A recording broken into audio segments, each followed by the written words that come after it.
Good morning, ladies and gentlemen. Thank you for being here. We're going to skip a week on 1 Timothy, and a lot of the years I just kind of bypass Easter and the holidays and just stick to Bible teaching. A lot of times because of the very fact that we spend so many times, and I've got in trouble at churches as a pastor before because when Mother's Day comes up, it's like, where was the Mother's Day message? Well, then the next week is Father's Day, and the next week is Memorial Day, and the next week it's like you meet all the secular holidays and throw in the Christian holidays, Christmas and Easter and Passover and not Christmas, but then you got Good Friday, you got New Year's message. It's like you've only got 52 Sundays, and the average Christian goes to church on Sunday, not Bible study on Monday, Tuesday, and Wednesday night. And so that's why we have a church, a Western church that is totally ignorant of Scripture, and they can hear crap coming out of the White House about Awareness Day, and it's like, yeah, it's a great idea. It's like that's how pathetic we are as a culture and as Christians as a whole. And so I've always just kind of skipped the holidays. But then sometimes you get to a place like this where you realize, it would be nice to stop and talk about on the day of it, and the resurrection of Jesus Christ. Of course, it's the most important event of Christianity, most important event of our lives, besides the fact that we entered into salvation. But even at times like this, when people are trying to hijack the Christian holiday, the high holy day of Christianity is being diverted into some perverted secular recognition, it's like we're going to stand up and say, hey, this is our day, and here's what happened. And it's not just a faith holiday, meaning this is what we believe. We've chosen. It's like this is a historical fact that all of history, all of creation, from the whole plan of God, if you look back into the corridors of time, before time was began, it was pivoting around the resurrection, the crucifixion, resurrection of Jesus Christ. And it's not like a historical event that happened long ago and still has an effect on us. We're in the midst of the resurrection, ascension, and the return of Jesus Christ. The same way this Jesus was crucified, was buried, was resurrected, and ascended, he is coming back. And when he comes back, as we all understand, he's not coming back as the suffering servant, but as the ruling king, and not just as a local king, but as the universal king over everything that is visible and invisible. And the best thing a person can do at this point in history is get on the right side of history, get on the right side of God, and welcome Jesus and the resurrection into their life so they are ready for their own eternal future and also what God has planned for it. So what we have here is, again, the general story. I hope I can show you some things. And if you were here on, during Mark, we looked at some pictures, and if you were here last Monday night, we looked at some pictures. And so there's going to be recycling of some of the pictures, and just, it was either this, or we're going to go through the qualifications of an elder in 1 Timothy chapter 2. And I tried. I was out of the deck studying yesterday, getting ready for, okay, I can make this interesting, I can make this. It's like, closer I got to, blast off time today, it's like, we need to talk about the resurrection and about Jesus Christ. And so, not that we won't, it's not important, but I guess I'm stepping into the very thing I condemned at the beginning of this. We're going to have a Easter service, not Easter service. That's a way overstatement. Okay, what you have on your first page here as we look at this is the 6 trials of Jesus. Jesus went through 6 trials, and if I can get this is going to take a while because I didn't get this as organized as I wanted to. Do I have, there we go. That's not bad. That's not bad. These are the 6, I don't want to go back too far, obviously, but Jesus went through 6 trials on Friday. Now, I'm going to say Friday because I think that's correct. I mean, I could get into a big academic debate, and you could say it was Thursday, and there's fair discussions about all of that. But there's 6 basic trials, and you can see one is going to be, it starts at about 2:30 Friday morning, a.m., and that's going to be at, right here, I've got this map right here of Jerusalem. Here's the Garden of Gethsemane out here on the Mount of Olives, and if you're looking at this photo right here, we're standing on the Mount of Olives. You can see a tomb, a carved out tomb from the first century, and I'll show you a picture of that possibly, carved out of the bedrock there. You're looking down into the Kidron Valley, and so the Garden of Gethsemane would be on the side right over here. And that's where Jesus is at. He's going to be arrested, brought into the city to the house of Caiaphas, the high priest. He's going to meet with Annas, and then he's going to meet with, how do you spell all this? Caiaphas. This is going to be the godfather. He was the high priest when Jesus was born, but he had so much power that the Romans removed him from office, and they appointed their own high priest, which was ended up being from the family of Caiaphas. Annas is still alive. He is what we will say the godfather. He is, if there's a mafia, which in a sense the priesthood is a mafia at this time, he controls the markets on the temple courts. He controls the markets here on the street by the temple. He controls the priesthood. And so, I don't know, it'd be like saying you've got a guy right here, a guy that's actually like the president, but the former president is actually running the show. If you can, I don't know if you can, I don't know. Let's say like this is Biden is president, but actually Obama is running the show. If that would be kind of the situation. Not saying that that's the case or Obama's the godfather or anything. But that's what's taking place. So they arrest him, and by 2:30 in the morning, he's brought before Annas and challenged.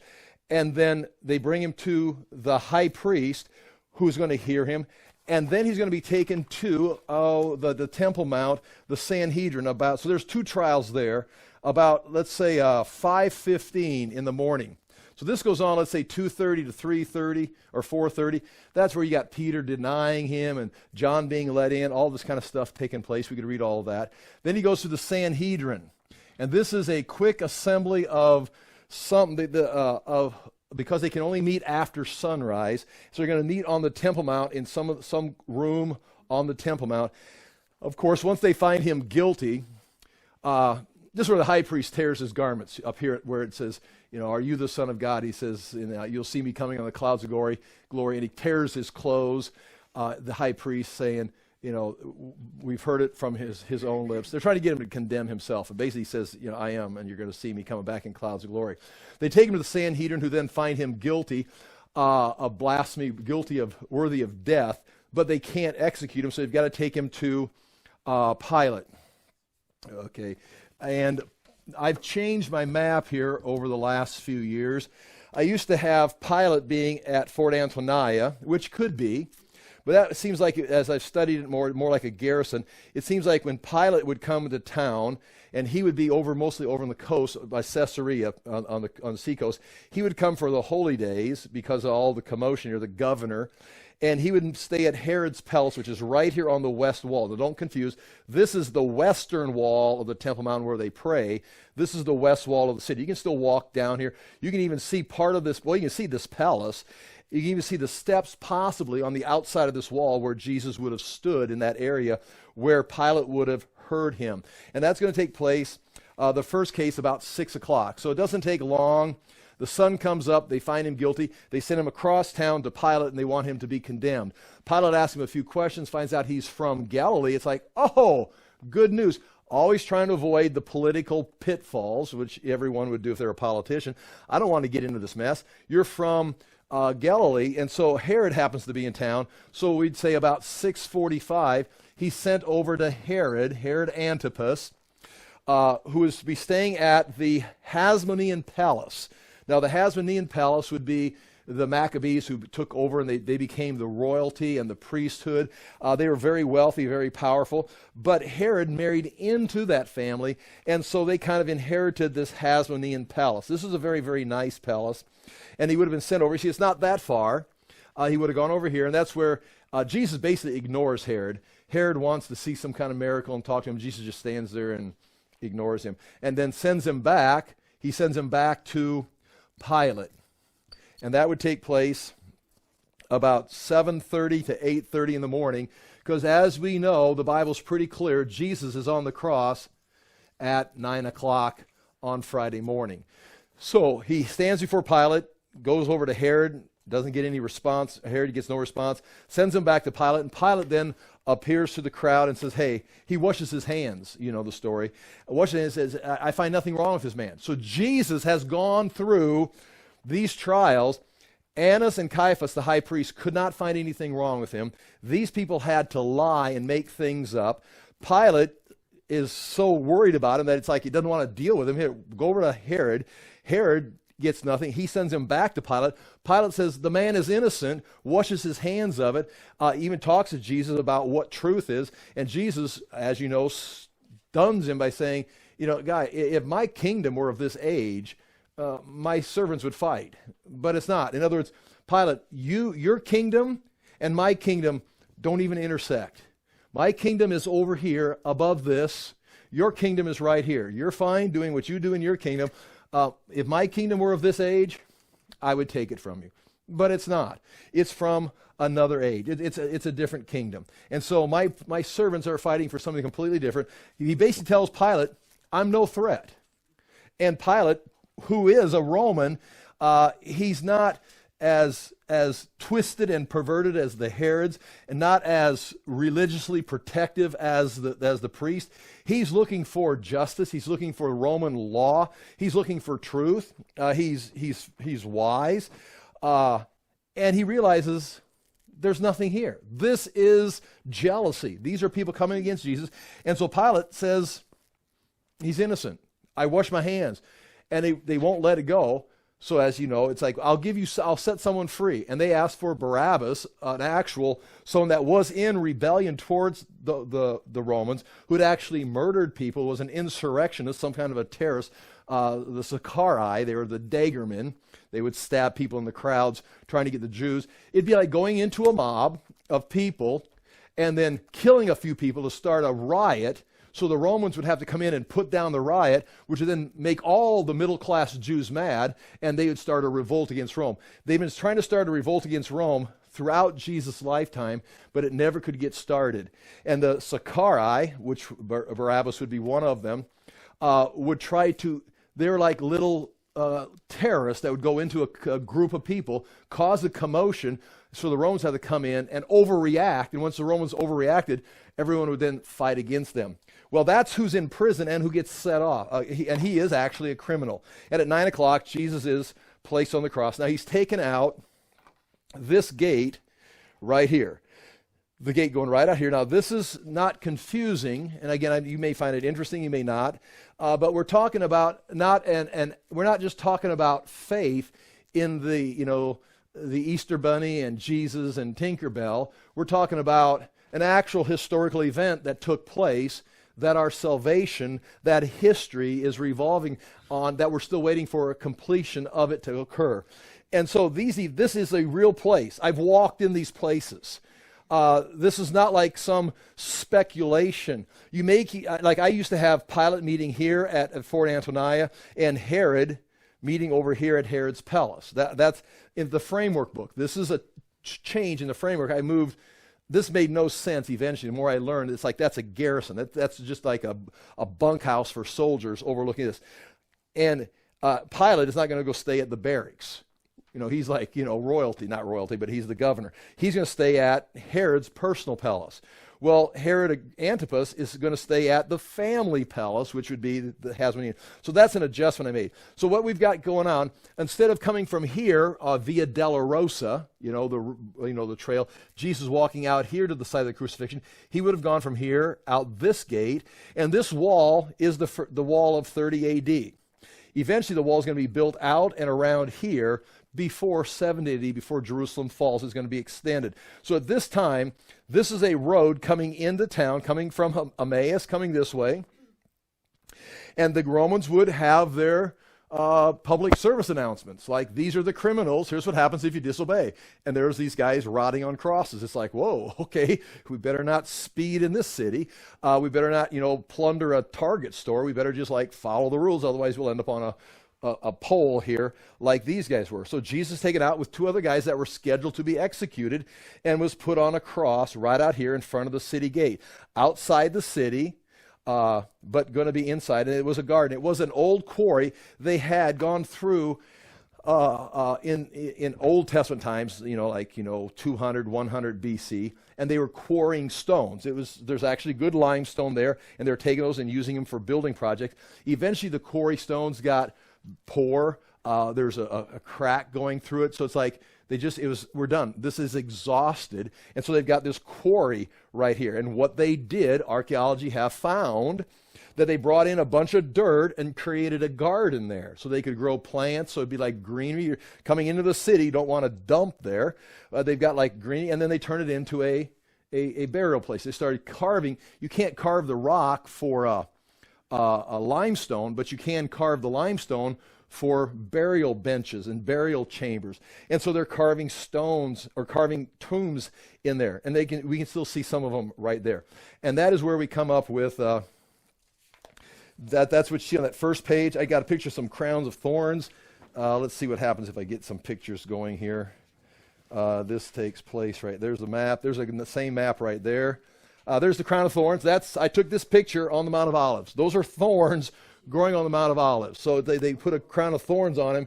It's like, well, where would they find that? I don't know, but there's some right there. And I'm on the Mount of Olives walking by a tree right in the Garden of Gethsemane. So that could be, we don't know if that's exactly what they were, but we're not talking about rose thorns. It's not what I'm talking about, it really pricks my head. It's talking about, anyway. That's actual there. This would be a burial bench that is on a tomb. If I look down this hill, you can see one of them right here. There's 3 tombs. I'll show you some pictures carved into the stone. They're carved out of the stone. And you step into them, there's benches there. There's a bench going all the way, like a U-shaped bench going all the way around, and the body would be laid on that. And they're family tombs. So that whole idea of Joseph of Arimathea giving his tomb to Jesus, it's not like you're giving him your burial plot and your coffin. It's like, you're not like, well, now where am I going to get buried? Well, the same place. Because they'd lay the body here, they'd take care of it, wrap it. They could slide it into one of these niches right here, and after a year, they'd come by and collect the bones and put them into an ossuary box. So that's exactly what everybody's thinking about Jesus. Joseph of Arimathea says, put him here.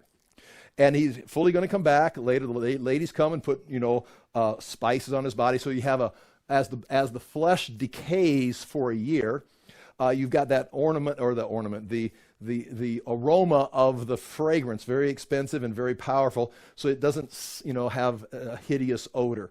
Now, remember the verse, David talked about it, and Peter referred to it, that God will not let his Holy One see decay.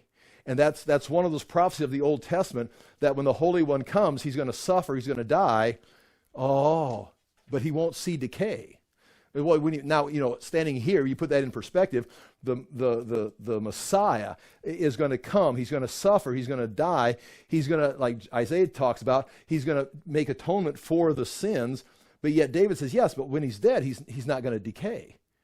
Well, what's going to happen? He's going to lay there? Well, he's going to be resurrected before decay sets into his body.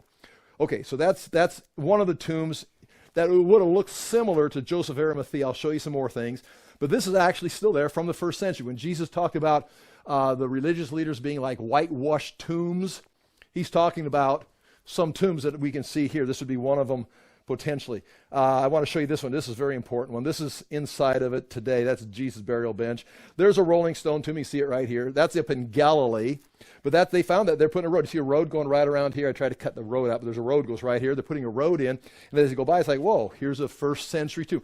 This was first century. This is not the way the Jews in days of Moses buried people. It's not the way the Jews in David's day buried people. It's not the way the Egyptians buried people, not the way the Assyrians or Babylonians. This was something that they began to do in before, well, it stopped with the fall of Jerusalem, 70 AD. This form of burial stopped. And it had just kind of come in to practice with the rolling stone tomb. So that's an example right there. And then that's an ossuary box, as is these right here. These are actual, and I took pictures of these from the Mount of Olives. They've got them in little tombs that they found that just kind of sit around like artifacts. And some of them are decorated. Some of them are pretty plain. And this is where they'd put the bone. They're just long enough for the leg bones. The leg bones, they take and set them in there. And then they take that box and set it on a shelf in the family tomb. So when you go to the family tomb, like you go to a graveyard, you see the gravestones and the names of everybody in your family or whatever.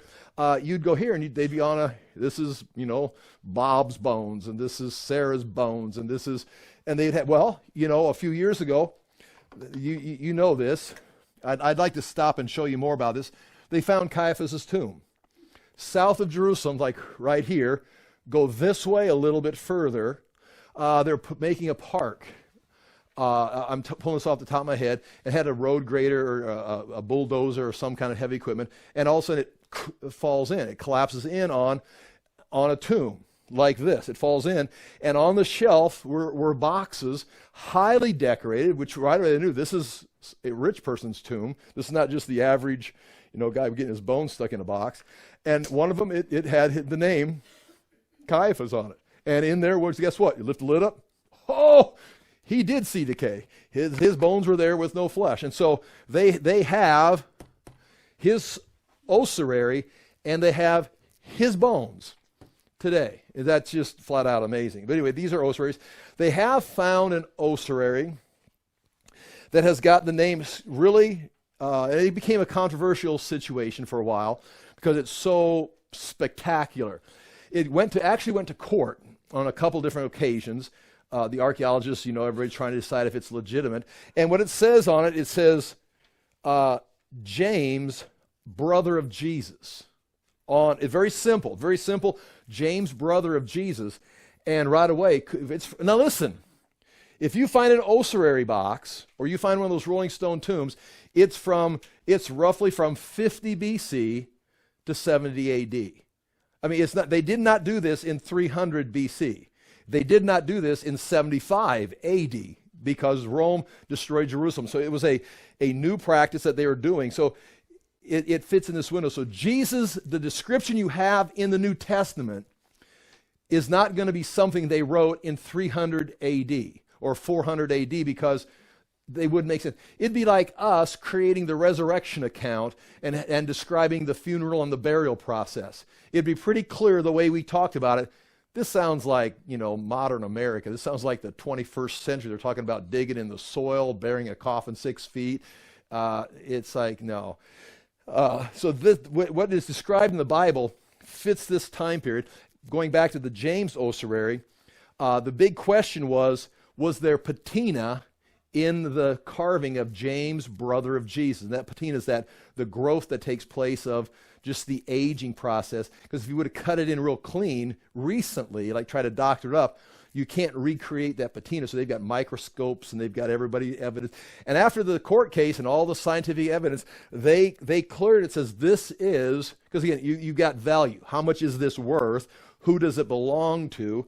And they came out of the court case. At first it was like kind of going to the negative side, but by the time it got done, it was definitely proved. This says James, brother of Jesus. Fitting this time because James would have got pushed off the Temple Mount is at 62 or 63 AD. Like we've talked about, off this right here, but on this corner over here, got pushed off and then clubbed to death. So he would have died right during this time period. And the other thing is, you don't write, and I'm not sure how close you guys are to your brothers and sisters, but you probably don't want, name of, so-and-so, and then write, the brother of, someone else. It's like you're going to want your parents' name, most likely. I don't know. Meaning, if James is going to write, should write James, son of Joseph. But who was Joseph? Everybody didn't know who he was. But if he writes, or if they wrote, and again, he didn't write it himself, James, brother of Jesus. Well, now, you're talking about Jesus. And so that's very unique to have brother of on it. And nonetheless, I'm wasting your time, but that is just more evidence. Josephus recognizes James. Josephus also recognizes Jesus in describes. So we are talking about not just Bible stories, we're talking about history, and it all fits into this. This is in the back of where Jesus' tomb is at. This is where they had buried him. These places are called, here you go, the word is Kokim or Loculi. And that is that tunnel right there. That's what they're called. That's what they're referred to. You'd have the shelf, and then you'd have the kokum where the body would be laid in and then brought out, and the bones would be collected a year later. Then you could slide the ossuary into the kokim or the loci. All right, here we go. Okay, this is a bad picture. I didn't transfer this one correctly. This is better of what we're looking at right here, and I'm getting ahead here a little bit. Let's go back to the notes. And on the notes, you can see that on page 2 is that whole calendar telling all the events of Jesus' trial, and he's in the tomb. And now on page 3, and again, I would like to read all these verses, but I'm going to refer to them instead. The events of Resurrection Sunday. Now we're going from Friday, Jesus is in the tomb, and he's in the tomb before the sun goes down, again, on Friday night, or if you're going with a Thursday, crucifixion on before the sun goes down on Thursday. And so he's in the tomb all day Saturday, but then Sunday morning, now again, you all know this, but it's always worth referring to, Sunday is the first day of the week. Sunday is Monday in their world. They did not go to church on Sunday. They didn't have a weekend. The Jews had the Sabbath day, Saturday. And when the sun went down on Friday night, the Sabbath began. And when the sun goes down on Saturday night, the Sabbath was over.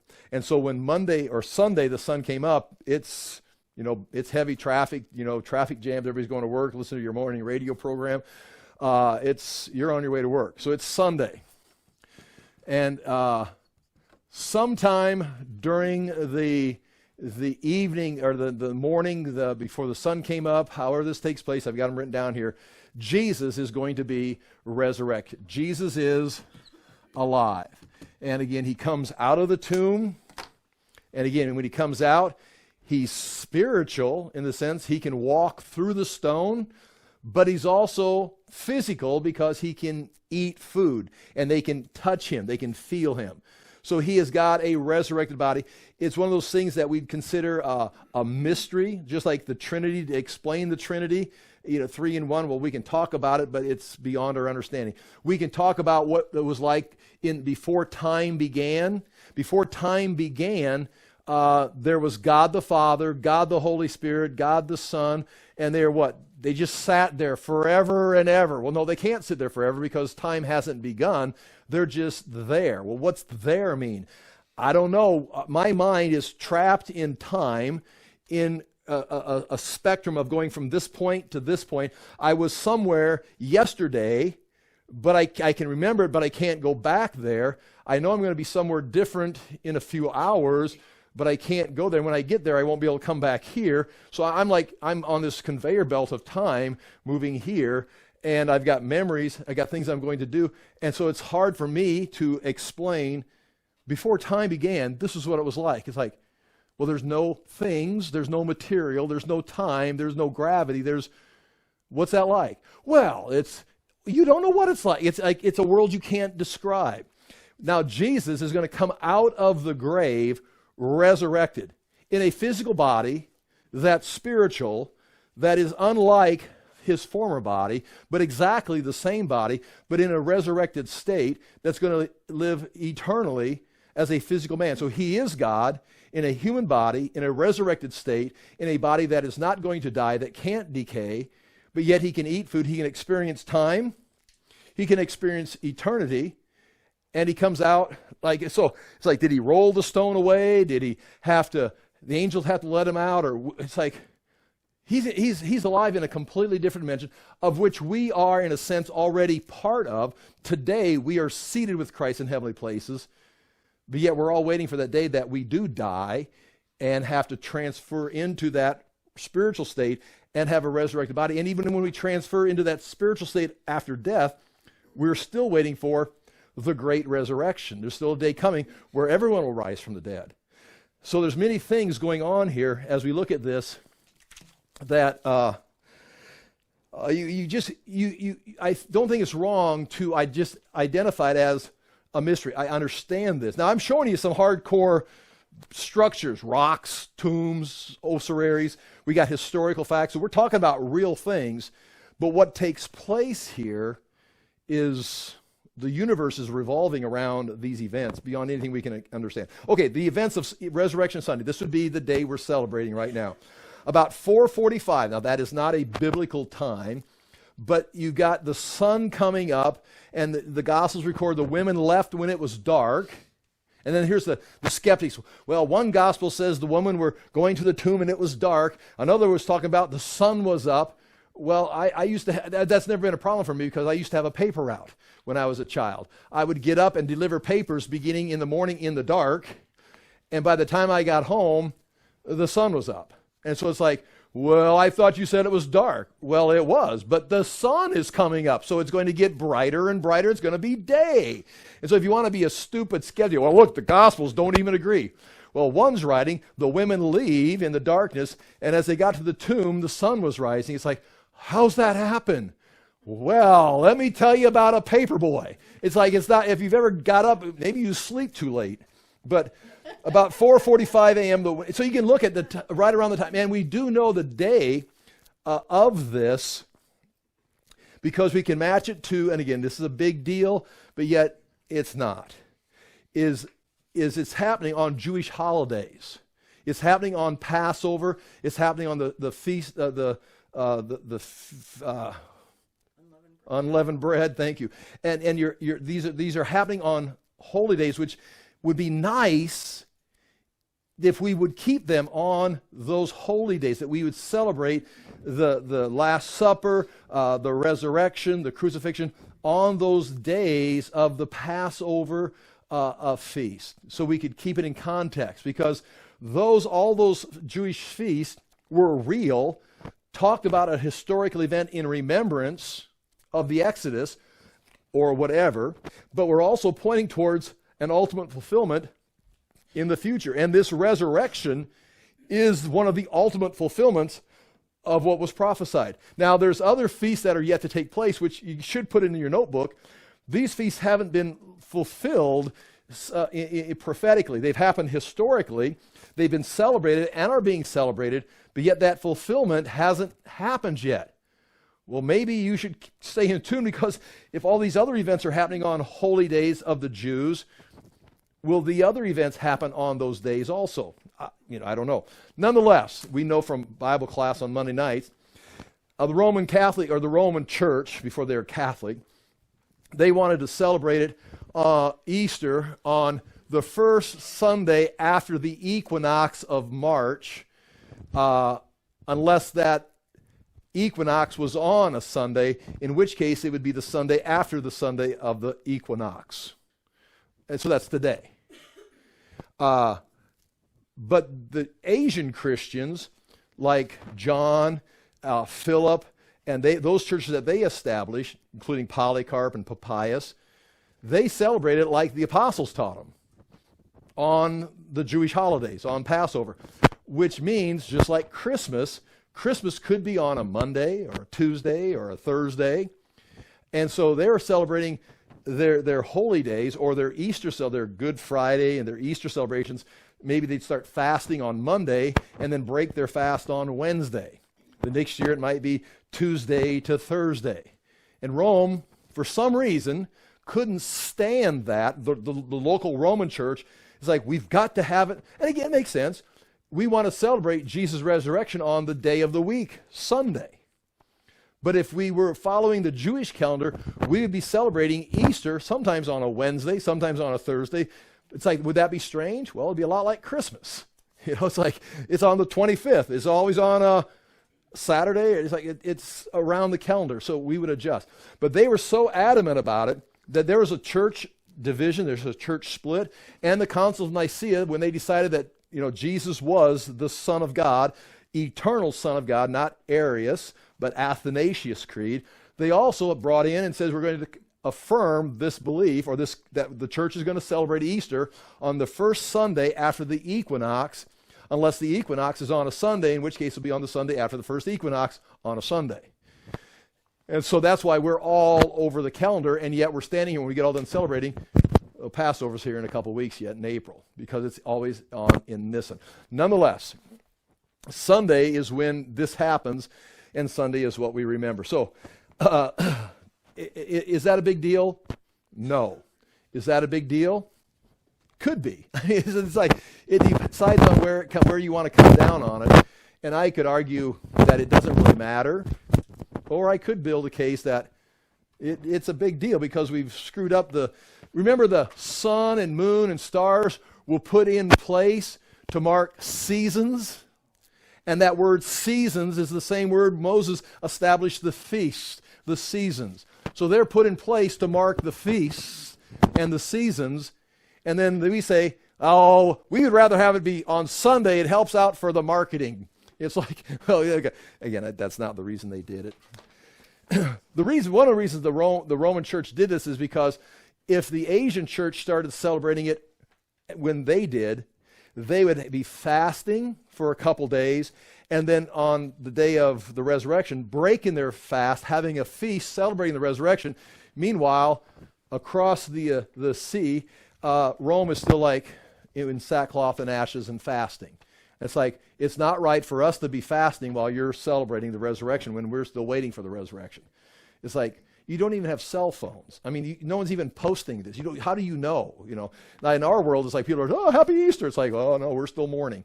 So I mean, in the age of social media, I could understand it, but 150 AD, it's like, let it go. Okay, that's my beef on the date. Okay, so about 4:45, women leave Bethany for the tomb while it is still dark. That's in Luke, Mark, and John.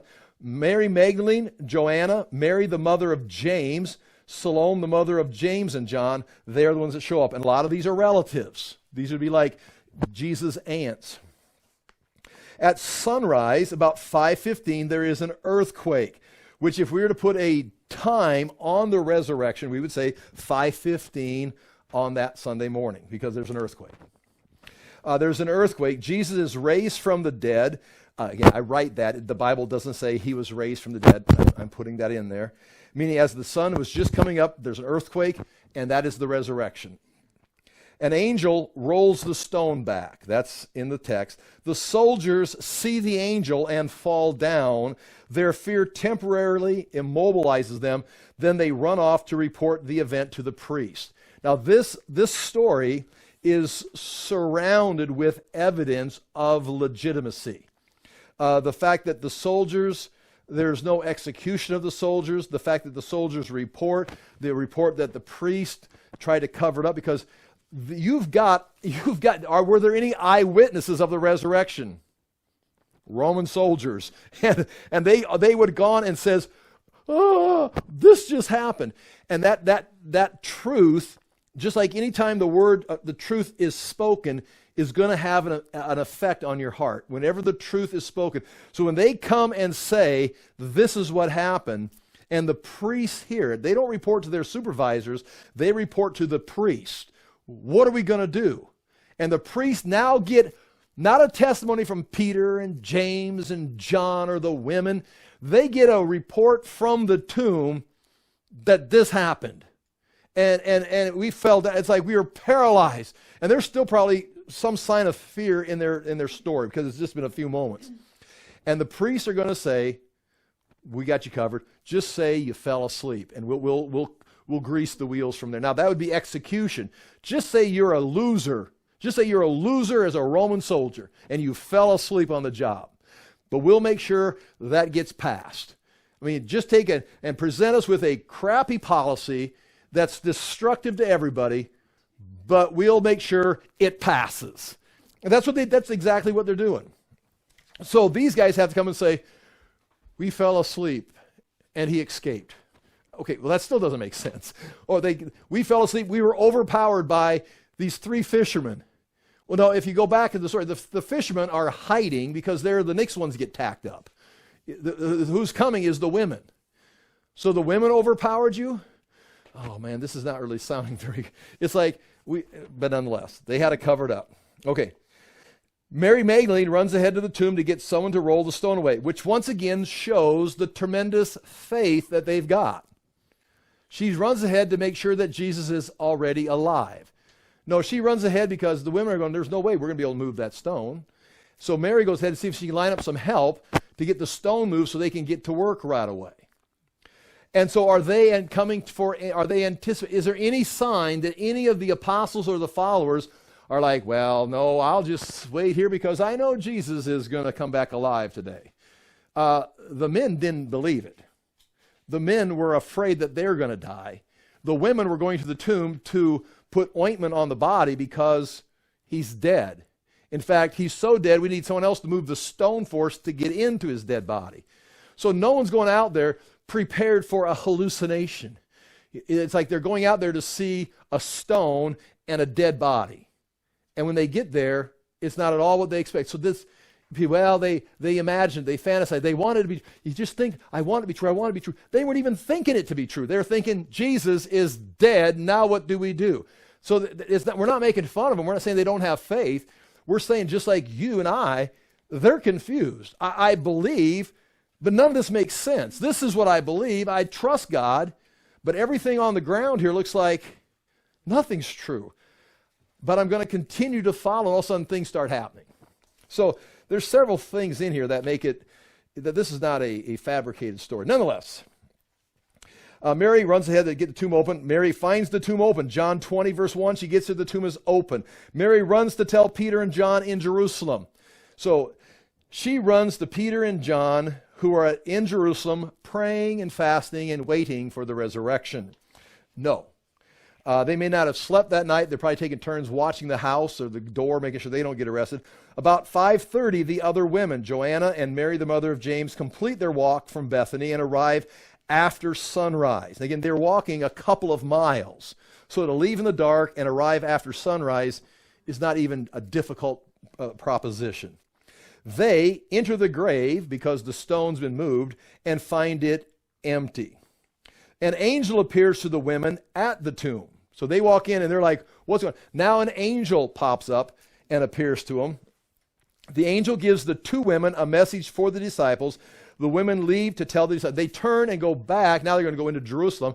And again, this is an amazing thing. The angel gives the women a message to tell the apostles. So you just got to play that into the whole formula of women teaching, talking to men. It's like, well, the angels are not afraid of giving a message to a woman to tell a man what God is saying, especially when the man is hiding. And you go back and I can push that. Every time you have God having to appear to a woman to go tell a man something, the man's usually hiding somewhere. He's hiding in a wine press, or he's hiding and doesn't want to go to battle against the Canaanites like Deborah. And she goes, well, she says, okay, because you're afraid to go, a woman's going to kill the general. Said, you are the man you're going to go kill the Canaanite general.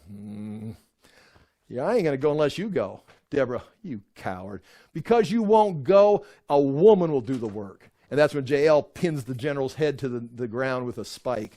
And it's like, why is that? Well, because it's like God maybe has chosen the men to do it, but eventually men get too afraid, too cowardly, too overcome. And it's like, would you go take care of this?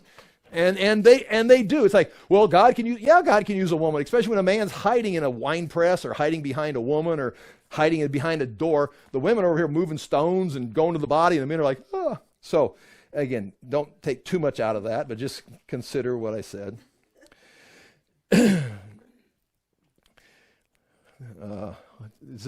We could turn this. It could be Women Appearance Week. Women.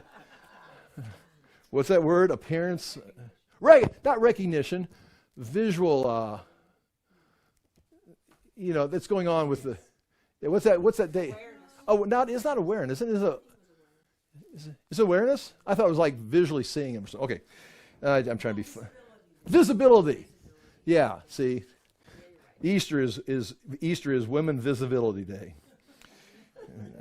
I'm trying to be funny and going downhill fast.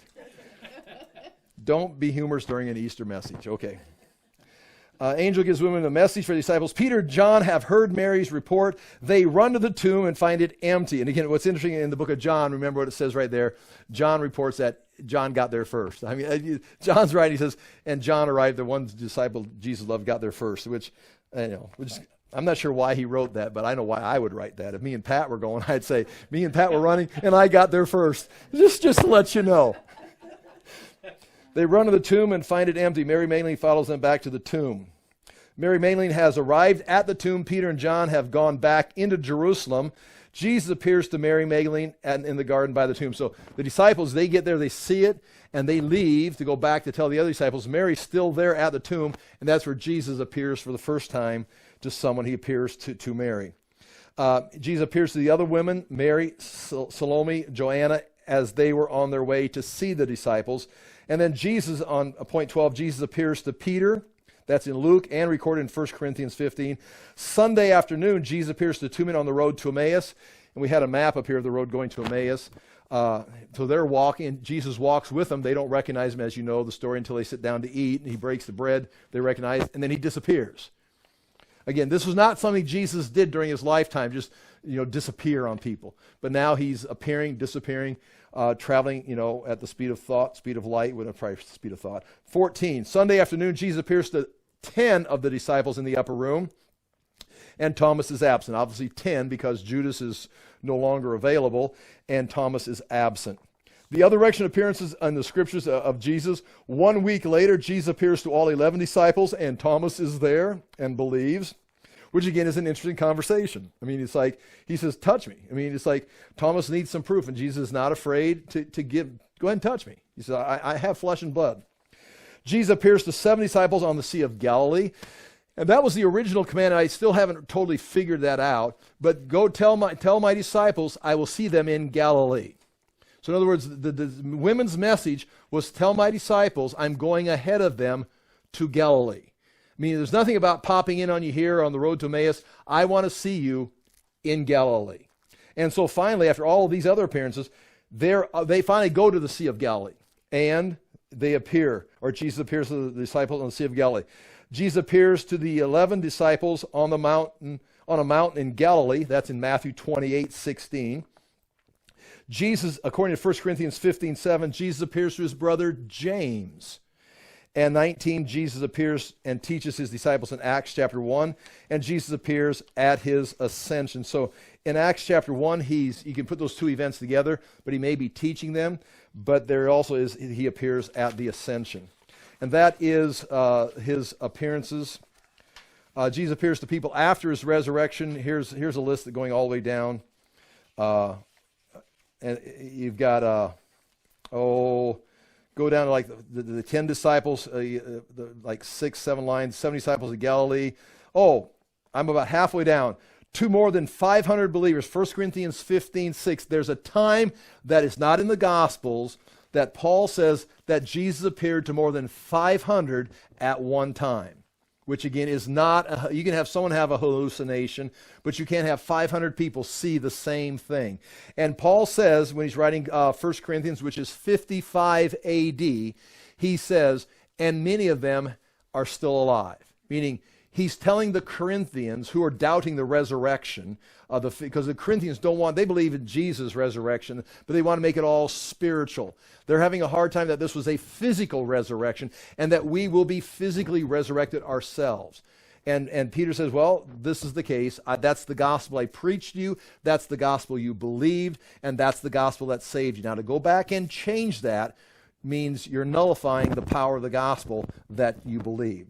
But he appeared to 500 that were still alive. So you can go check with these.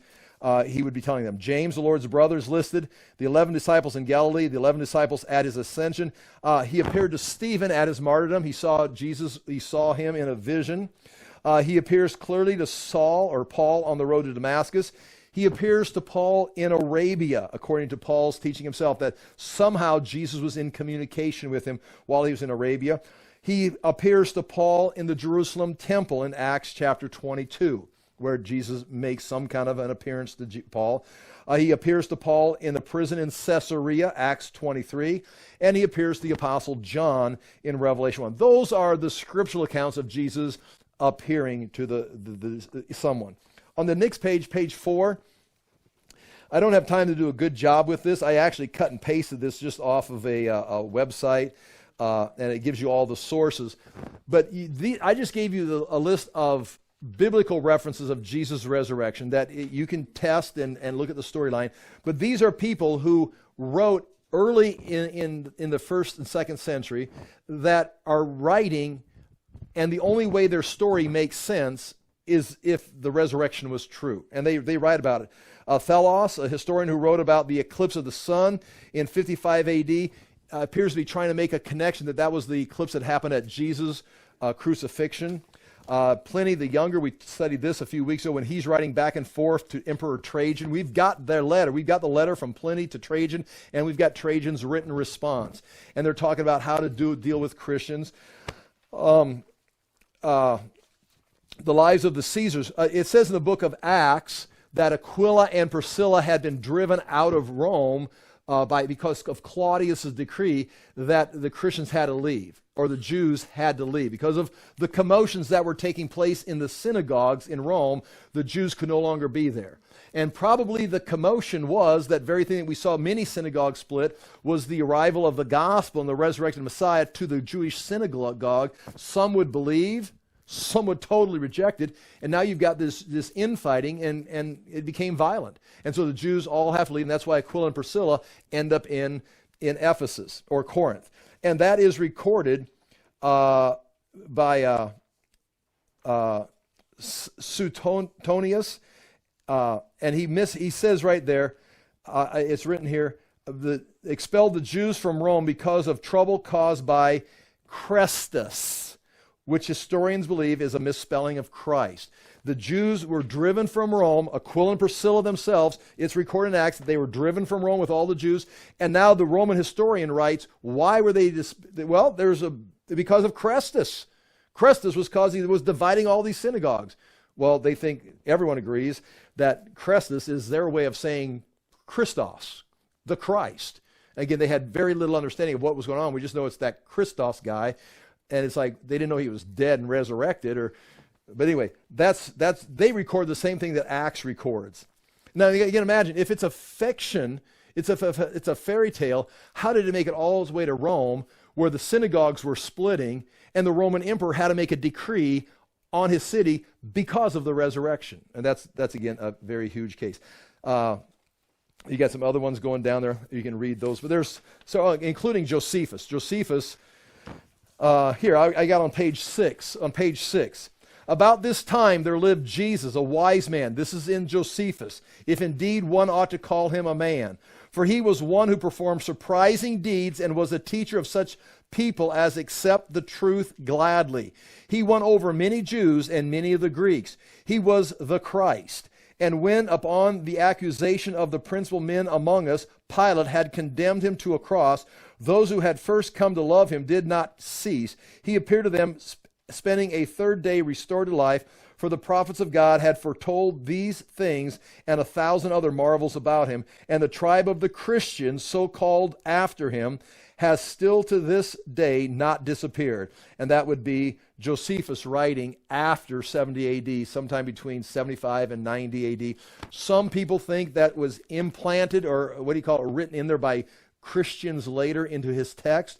The problem with that is you've also got Josephus written in Aramaic, and it's in that also. So it'd be written by people that were not Christians, and it was in their text. So you get, it looks like it was just written in sometime later. They make that up because it's such a profound statement. It's like, that can't have been written by Josephus. Well, it actually can't. Everything he says would make sense to Josephus's mind in his worldview, being a rabbi, being a general, being familiar with these events, especially seeing the church in 70 AD had already left Jerusalem, and he was in Rome, and there's a church in Rome. So there's no way he would have known all of those things. But the fact that it's also in other languages that the Christians would not have had access to that literature, it written the same way, it really makes it look like it's Josephus' original words, which is a huge testimony. There's really no way to discount these things. Then what we've got here on the rest of these pages, I'm going to flip through these pictures here. This is the wall of 30 AD. This would be outside. This would be the road coming into the gate. This would be the quarry, the quarry that was abandoned. This would be the tomb right here, cut into the. I'm going to see this A right here. There, I'm going to show you these tombs. I can still show you these tombs are still there in the back of this quarry right here. Now, when I'll show you the pictures here in a moment. This is not in the right order, but the cross would have been right here. Jesus' burial tomb would have been back here in this stone.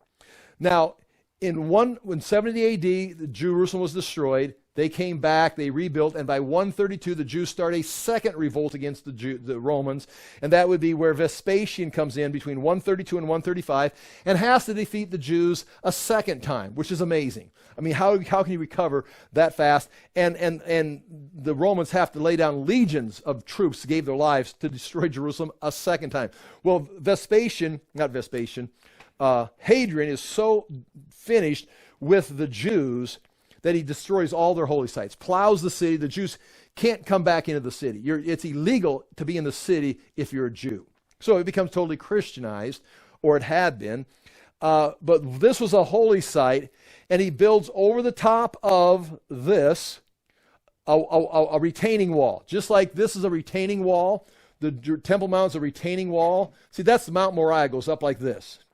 Then they built a retaining wall and filled it in to make it flat. This right here, the Al-Aqsa Mosque, anytime there's an earthquake, this stuff underneath, this is sitting on the dome of the rock. It's sitting on the top of, so when there's an earthquake, it just rides it out. It's on bedrock.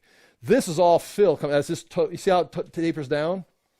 So this right here is all fill. So when there's an earthquake, this always collapses or has heavy damage because it's sifting the debris that it's setting on. Does that make sense? And so they have found pillars in there, beams in there from 1000 BC, which look like they're beams from Herod's temple, or Solomon's Temple Mount, and also Herod's Temple Mount. There are ancient 2,000, 3,000-year-old beams from Lebanon in there.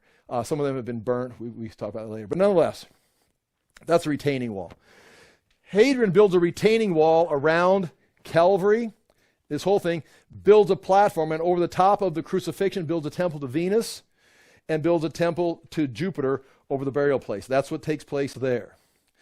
Now, Constantine is going to come in, and he's going to ask the Christians in 325, he's going to ask, where's the Jesus crucified? And the Christians are going to point right there. They're going to say that was the place. And it's a pagan shrine. Now, by that time, that place is inside the walls of Jerusalem. The Bible clearly says Jesus was crucified outside the walls of Jerusalem. See, right here is the Church of the Holy Sepulchre right there. See, Jesus was crucified right there, I believe. But it's like, that don't make any sense. Why? It's in the middle of the city. Okay, it wasn't in the city in 30 AD. By 70 AD, it is inside the city. In fact, here, this is not it. It's inside the city. By the time 325, it's inside the city. But also, it's covered with a pagan shrine. And so the Christians say Jesus was crucified there. And they point to a place inside the city, and they point to a place that's covered up by a pagan shrine. It's like, well, that's not a very good choice. But they remember, again, from, the stories. And so they excavated. And what Constantine is going to do, I've got this here for you to see this. This is bedrock. This is the side of Mount of Olives. See, that picture, I'm standing up here looking at Jerusalem this way. This is you're walking the bedrock or the ground of the Kidron Valley right here.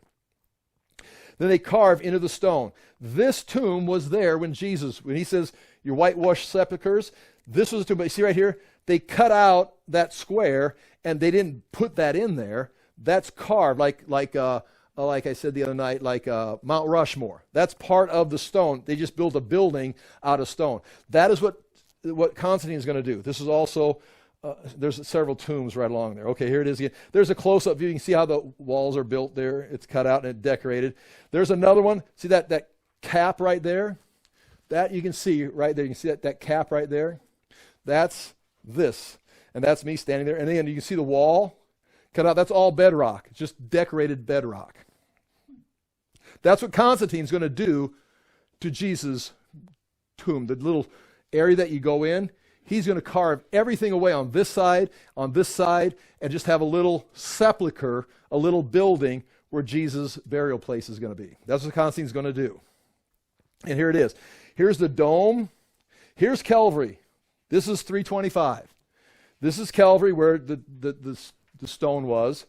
They built a basilica out here so you sit in church service and look out your window at Calvary. And then behind that is a rotunda, and inside there is one of those little buildings that he carved out of the quarry, and that was that. So here it is again. Here's the sepulcher. Here's Calvary right here. Okay. There's this one. Today, you go in there.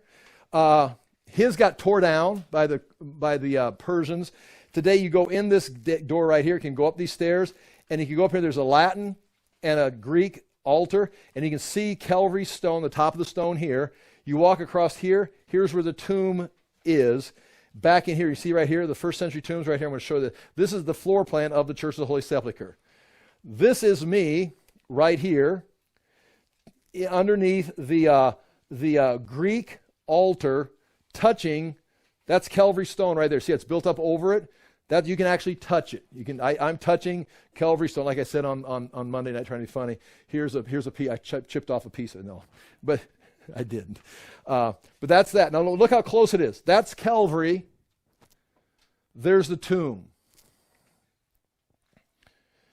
Now I'm standing right up here's where I was touching. See, you can see Calvary in there. See that goes up over the Calvary stone. I'm up there touching that stone. You walk down the stairway and walk through here, and the tomb is right there. So it's like there's Calvary. I'm standing right here touching. That's how close it's under the two domes. And you can't see it real good, but right there's two domes right there. It's in one building, even today.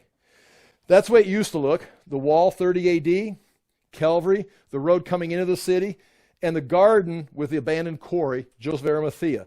Now, again, I'm going to show you some tombs in just a moment that are still there from that time period.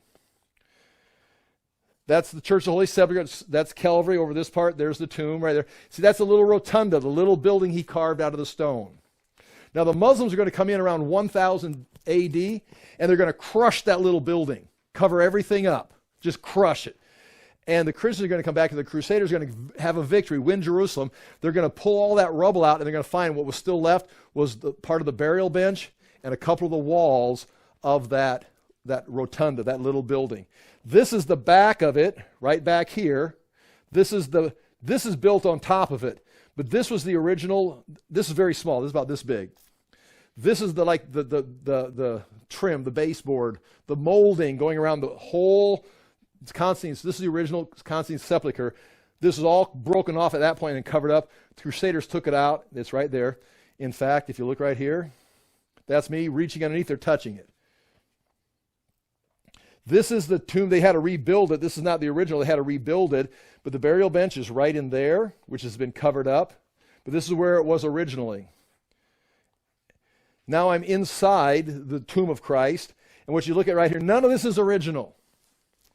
This is a limestone bench put on there in I think it was the 1500s. And I said it before, and I hate to repeat myself. I don't mind repeating myself. I hate you have to hear me repeat it. But see, that's the other side. The molding's on the other side. See, that I was touching the other side of that molding on the back side. This is from the 1500s, a burial bench. National Geographic a couple years ago. National Geographic, a scientific excavation, not churches, not the Catholics, it was National Geographic, who, as you know, is not like real big on Christian promotion. They went in there under full supervision. Everybody's watching. I mean, this is a tightly monitored. There's like 15 different Christian groups in there, and they're all very particular about. Just imagine going to church with a bunch of Christians. Okay, now going to church with 15 different churches meeting in the same building. It's like if there's more than 25 people, I get stressed out. Now put in 25 different denominations all in the same building with all different protocol. It's like, oh my gosh, that's this. And now it'll be National Geographic. We're going to come into your church. We're going to excavate your church. It's like, oh, but they pulled it off. They pulled this stone up. This is science. You can read this. You can watch the video. They pulled this off, and they found another gray marble marble burial plate with a Crusader cross carved on it. They pulled that off, but they had to undo the gypsum glue that was like a concrete that was concrete mix holding on that from the Crusade from 1000 A.D. They took that off, and they found the original limestone bench. The bedrock, they got down to the bedrock. So this is 1500, they found the 1000, and then they found the 30 A.D. limestone bench. And I'll talk about that in a moment too. This is now the Church of the Holy Sepulchre, that building right there. There's Calvary. I told you I could go way to the back here behind where the caves were. Right here, you see this right here? Those are still in the back. This is indeed a burial place from the first century. Those are the kokim that they'd slide the bodies in, or the ossuaries in there. There it is right there. So that's limestone. It's black like that because of 2,000 years of candles being burnt in there. So that's why it's definitely got its own smell. There it is right there again. Oh, that's all I've got right there. Oh man, there's a great picture that would explain this. And I'll quit. Oh, there it is right here. See this? This is inside. There's the burial bench that you can see today that was placed there in the 1500s, been taken off. They found the limestone. Right here, here's a drawing of it. See the yellow? The yellow is all original limestone. So the Muslims crushed this around, 900 or something. The Crusaders won it back. They rebuilt the Holy Sepulchre. This is still there, the original burial bench. That's the gray marble slab was attached to the 30 AD limestone burial bench with gypsum mortar. Scientifically dated to be from 335 to 345 AD. So that's Byzantine. Okay, so I said that'd be 345 that was put on there to protect the limestone. 1500s, they put this one on there. It hadn't been moved from 1555 until 2020. When they took that off, what's underneath here? This with a cross on it. They take it off, they see the limestone bench. But they also found out that coming up these walls are just panels, just to kind of give the image of what used to be there. This right here, this limestone and this limestone, part of this wall and part of this wall are original of Constantine's and Jesus' original burial case. Now, Jesus' story is not over, as you know. Mount of Olives, he's going to come back the same way he left. Ezekiel sees the glory coming from the east back into the temple.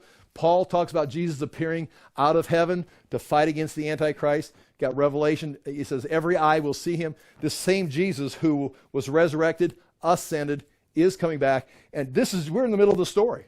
I mean, it's like, I'm going to put a pause on this because the story's not done yet. Because he is going to come back.